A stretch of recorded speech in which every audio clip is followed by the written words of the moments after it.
I'm not really a psychiatrist, but I can try to play one on the radio here if you need me to. And I mean, first off, Ruben doesn't hate the fans. I mean, the fans may hate him. He does not hate the fans. He doesn't. Whatever came out of his mouth, I'm sure that's not quite what he thinks. But let me try to explain a little bit kind of what's going on inside Ruben right now. I think he's a guy who's tired of getting beat up by people like you and me, by the fans. I even get the impression he thinks he's getting beat up by other teams, other GMs. I keep using this expression. He's tired of being a piñata. He's tired of getting beat up all the time. He feels like he never got any credit for any of the good stuff he ever did, and he gets blamed for all the bad stuff that happens. And I think he's angry. There's a level of frustration there, getting defensive.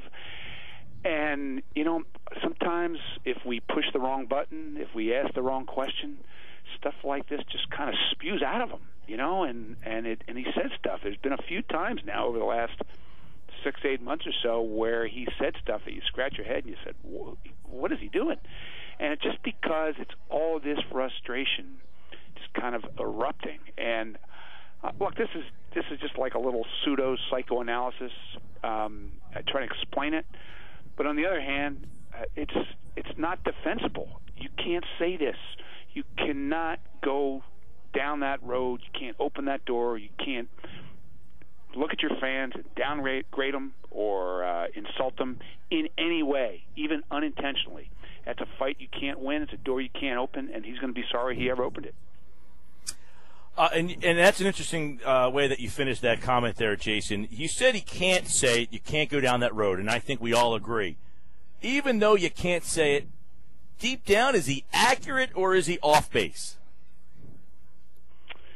I'm not sure exactly how you mean that, because it sort of depends on how you interpret what he said. I mean, fans are always going to look at things differently than people in front offices. That just built into the respective roles of fans and general managers. And I mean, that's really all he was trying to say. But it didn't come out that way. You can't understand. You cannot say your fans don't understand the game. I mean, people in this town, in this market, they understand a lot of stuff. And, way more than they're given credit for by the people who are tired of being criticized by them. So, I think on that level, he's dead wrong. Couldn't be more wrong. But if he's saying that fans get impatient and they're tired of looking at what they're looking at, so they just want to look at something else, and that, it's not his job to respond to that, I agree with that part of it, but it was very badly phrased and very inappropriate to say that. I asked a lot of people in baseball about this over the last week, and everybody just recoils in horror at the idea that a general manager would say this about his fans, even if he didn't exactly mean it. And a guy who's really on the hot seat like Ruben, it's even doubly so. Jayson Stark with us here, ESPN.com senior baseball writer on the Stark Report, driven by Team Nissan on Delsey Drive in Vineland. Now, part of his, apology kind of was maybe we should have started this process a year or two ago. Wasn't it the same fans that he said don't understand the game? Weren't those fans the ones saying that this should have been broken up a year or two ago? Well, certainly a year ago. Absolutely. That's the ironic part. He's not going to hand out medals. He's not. And Ruben's not a big, you told me so guy. He's way better at I told you so. It's just the irony of this whole thing is he says we don't understand the game, and then he says, well, maybe you are right. I should have started breaking this thing up a year or two ago. And it's like, well, that's what we told you, and you just told us we didn't know what you're talking about. When we say we, I guess the media is somewhat the mouthpiece for the fans. When we say, hey, a lot of fans are saying, Ruben, it's kind of us being the mouthpiece of the fan. Right. Well, look, again, in Ruben's defense, this was not all him. Look, David Montgomery is an extremely loyal human being. It's a really endearing trait on a lot of levels. But, I think David and ownership were big forces in saying, let's keep the band together. Our fans love our players, and, we owe it to them to keep this group together and give them a chance to win one more time and try to surround them. And, I think that part of it was well-intentioned. But especially when you got to last year, it was apparent that the team had just gotten too old. They were running 5 everyday players out there who were 35 years old. There'd never been a team in the history of baseball that had 5 players that old play as much as the Phillies guys did last year. It's amazing that those 5 guys actually stayed healthy, and they still had the year they had. But I've said this before. I apologize if I've said it to you, but if Billy Beane had been the general manager of the Phillies, I'm convinced that the second that Ryan Howard crumpled in the dirt on the last pitch of the 2011 postseason, he would have traded everybody right then and there because the window slammed shut at that moment. But instead, in some ways, Ruben did what a lot of fans, if we're going to mention fans, would like their team to do, and that is to keep going for it. They had the best team in baseball that year, right? They had the best record. They didn't win, but they had the best record. And it was natural to want to keep going for it. But part of the job is to look over the horizon and look at the age of the players and the state of the system and say, if we go for it with this group, if we keep trading away prospects, we're not going to be able to replace this group when they get old. And that was the biggest failing. Jayson Stark with us here on 97.3 ESPN FM. Jayson, it's Pete Thompson talking to you now. And I just not sure if you saw this or not as you talk about Billy Beane and make us laugh and entertain us, which we love. Did you know the Phillies are giving away a bobblehead coming up, and it's like the vintage Philly bobblehead? In other words, what does it say about the organization that there's no current player they feel safe putting on a bobblehead to give away? Well, they just gave away a Cody Ashy something or other their last Sunday, their last homestand, right? And unfortunately, Cody wasn't there to enjoy it. So I don't know. I think you might be reading a little too much into this, but it is ironic. Yeah, and Cody is back tonight. He's going to play left field and bat 6 tonight, so I guess his 2-week journey to the Lehigh Valley was a success enough for them to feel confident to put him in left field. Well, we talked about this at the time. They really didn't have a whole lot to lose to keep him in the big leagues to begin with. And, the biggest reason to send him to the minor leagues was that they were going to Coors Field for 4 days, and it's the biggest left field in baseball, and, you don't want to embarrass the guy. But clearly this was the plan, to send him out for only a couple weeks and let him get some reps in and try not to embarrass him, and then bring him back so he wouldn't lose any service time and there wouldn't be any bitterness over that part of it. But I don't know, if you read Cody's quotes, I think he still doesn't quite understand why it was handled the way it was handled, and I hope that somebody can do some damage control on that front. And the other thing that's kind of fascinating is, right, Grady Sizemore is the guy to go. That makes total sense, right? If it's him or Jeff Francoeur hits right-handed. He's a better outfielder. He's got more power. He's a better clubhouse presence. All that makes sense. But Grady Sizemore started 11 of the last 13 games of his Phillies career. Isn't that a little odd? And hit third in a lot of those games. Typically the spot generated for your best hitter.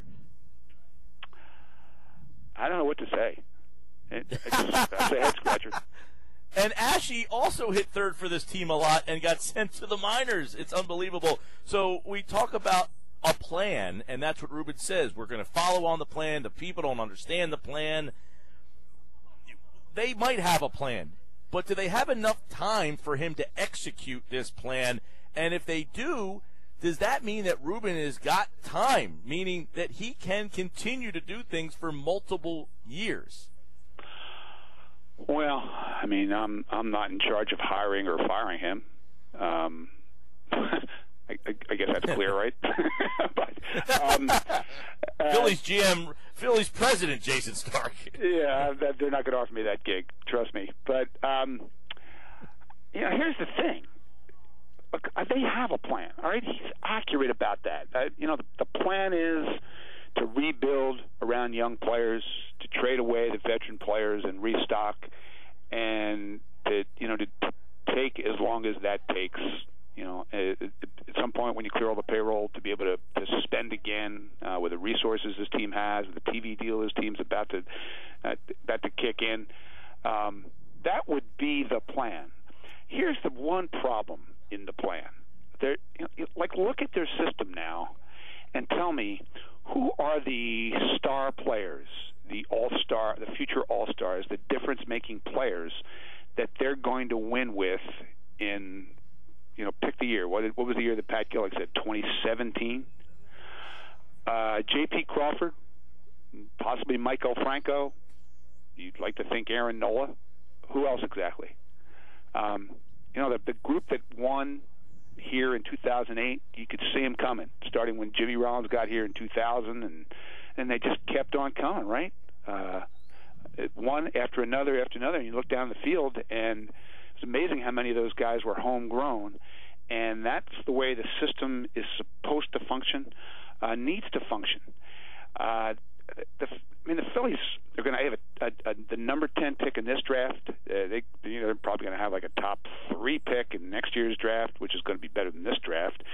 And they're going to trade Hamels, and they're going to trade, some other guys, and they certainly have a chance to restock. But it is a long process, Mike. And this is another one of my favorite lines. People ask me, all right, when do you think they'll be good again? And I always say, it's like asking me, what's the weather today at the Grand Canyon? You just can't see it from here. Jayson Stark's with us, ESPN.com, senior baseball writer on the Stark Report, driven by Team Nissan, Delsey Drive in Vineland. You mentioned J.P. Crawford. I saw your colleague Keith Law brought him into the top 5 in prospects right now. I mean, is he a guy that looks like a franchise-type player? I mean, if you see a top 5 prospect in baseball, is that someone that you're counting on to be a franchise player?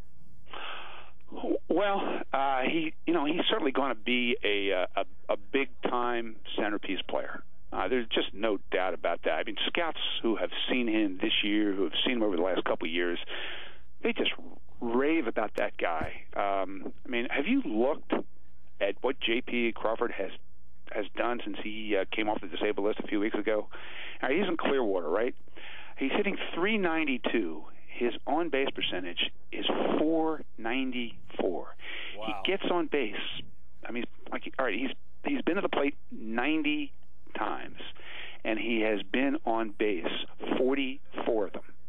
Jeez. That's crazy. And he's a tremendous defensive shortstop. He can run. He doesn't have a lot of extra base pop this year, but he's going to hit some doubles, and he's going to hit probably double-figure homers. He's going to be a tremendous player. There's no doubt about it. And he and Franco on the left side, they'll be set there for a long time when he finally gets here, and it's possible sometime the end of next year, possibly. But then the rest of the diamond, that's going to be the question. But JP is the real deal. This is not the Phillies hyping a prospect. This is not Keith Law going out of his way to hype a guy because he lives in Delaware. J.P. Crawford is absolutely everything that people say about him. Jayson Stark with us here. Now, Jay, I want to go back to something you had said before about the amount of prospects and that they kept coming one after another. There was a time there we had heard, Dominic Brown, Michael Taylor, Jason Donald, Lou Marson, Carlos Carrasco. It sounded like the Phillies just had a plethora of talent. Is it commonplace for organizations to overhype their talent to try to trade them, or did the Phillies overvalue some of the guys that they had? Because a lot of those guys have not gone on to have success in their other organizations since the trade. So a lot of people say, yeah, the Phillies traded away a lot of pieces, but none of them have been very good. So is it that they overvalued some of those guys, or how do you read into all of those guys who really did not become successful players? All right. Well, all teams do that. I cover all 30 teams. I talk to people all over baseball, so I get a lot of perspective on the Phillies from the outside, and I know how people talked about those players. Lou Marson, Jason Donald, nobody viewed them as potential stars, but I think you're kind of underselling some of these guys. I mean, Carlos Carrasco had a great finish to last year, and he's looking like he's going to be an impact middle of the rotation starting pitcher in Cleveland, right? Jared Cosart's got some issues now. He's got this vertigo going, but that's a really talented guy who should pitch in the big leagues for a long time. Jonathan Singleton just drove in 10 runs in a game in the minor leagues, and he's an extremely talented player. Travis d'Arnaud, before he got hurt this year, was finally starting to look like he's got a chance to be a star. I talked to a guy from the Tigers this week, raving about Anthony Goes. Okay, so I mean, there's more there than what people seem to think. Good point. And then, all right, beyond that group, the Phillies traded away. I mean, we did the math on this one time. I think something like 14 players in a really brief period, 2+ years, who went on to play in the big leagues. And more of them are. A couple more of those guys are going to play in the big leagues. That's an incredible amount of system depth to give away to try to win. And again, it was all done with good intentions, right? Yep. I mean, you want your team to go for it when they've got a chance. And, I mean, they had a chance to win in 2009. They had a chance to win in 2010. They had a chance to win in 2011 when they traded for Hunter Pence, right? And they re-signed Cliff Lee. And they had a chance to do those things, and Ruben was willing to overpay in prospects and give his speech about how prospects are just prospects. But now you look around and you realize you need these prospects, right? Somebody's got to play. When you have nobody to call up, and you're talking about calling up 6-year minor league free agents to fill every hole, that's the cost of doing what they did. Hence, going back to your first comment that he's tired of getting beat up, because at that point, people were praising him, hey, we're going for it, and now, he's saying people don't remember when you were praising me then, and now you're criticizing me now, so it all ties together here like a Seinfeld episode. The 2011 season, that was his third year as general manager, right? And that team was the best team in baseball. I mean, if they hadn't clinched so early and basically lost interest the last couple of weeks, that team had a chance to win 110 games. If they had won 110 games, the Cardinals never would have made the playoffs in the first place to eliminate them. They're going to win the World Series. And then, I don't know, you tell me how different we would be looking at Ruben's tenure and the state of the Phillies. I don't know the answer. It's an interesting what-if, though. A couple quick things with Jayson here. Aaron Harang, is he shopping? Is he going to have a Philly zip code for much longer? Well, you're not allowed to trade a free agent signing until after June 15th, so it'll be at least till June 15th. It'll be interesting to see what the Phillies' strategy is in trying to trade so many veteran players. I mean, you can't just trade them all on July 30th and 31st, right? I mean, you look at what the Cubs have done the last couple of years, and 2 years ago they made a conscious decision they were going to trade Scott Feldman first and then trade Matt Garza, right? And then last year they traded both Jeff Samardzija and Jason Hamill on the same day on the same deal. And they tried to, just looking at how they did it, because they're the most recent example of a team in this position, they tried to tier the players that they were dealing.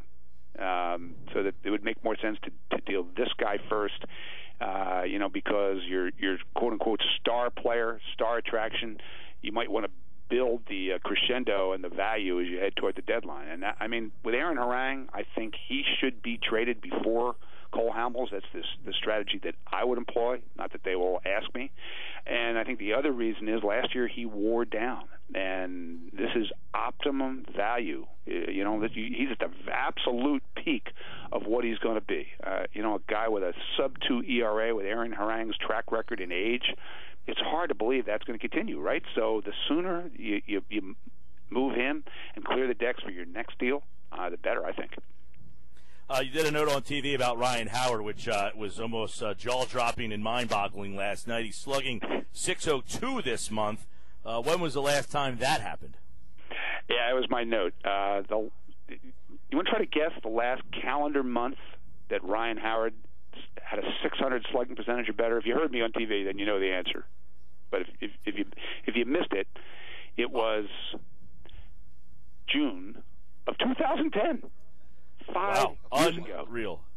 23 consecutive months of slugging under 600. And if you look at Ryan Howard's career before that, it was amazing. Like, you'd have 4 months a year where he'd slug 600 or better. He'd slug 700 in some months. He'd slug 800 in some months. When he was hitting 58 home runs, he slugged, I think, 850 in September. It was amazing. And this is a sign that, he's got a much better approach, as we've been saying. They've been trying to get him away from that uppercut swing where his head would fly off the ball and he'd try to lift everything and get on top of the ball. And the fact that, he just kind of hit rock bottom and was willing to finally listen to it and try it and work on it with Charlie Manuel and the hitting coaches. I mean, you see the results. Somebody was explaining it to me the other day that, if you're looking to get on top of the ball, and so you're looking up and then the ball is down, your head follows the ball down. But if you're looking down and the ball is up, your head's flying off the ball. And so what did you have? You had a guy who was missing pitches by 2 feet. Do you see those swings anymore? Not nearly as much. Jayson Stark with us 5 years ago today, right, Jason? What was happening in Miami 5 years ago today? What was happening in Miami 5 years ago today? So let's see here. That would have been May 29th, 2010. Right about the time Ryan Howard last slugged 600. There was a Phillies pitcher who pitched a perfect game. That is correct. That is correct. Holiday, if I'm not mistaken, right? Stump the Stark. That was 5 years ago. Yeah. As you just said, Ryan Howard last slugged 600 was June of 2010, and right as we kick off into June, it was Roy Halladay throwing that perfect game. Oh, the good times, Jay, the good times. They were the good times. To turn back the clock with you. Jayson Stark, everybody.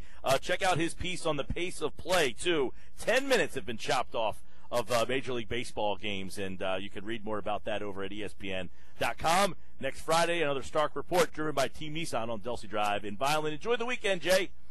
You too, Mike. Always good to talk to you, man. Thanks.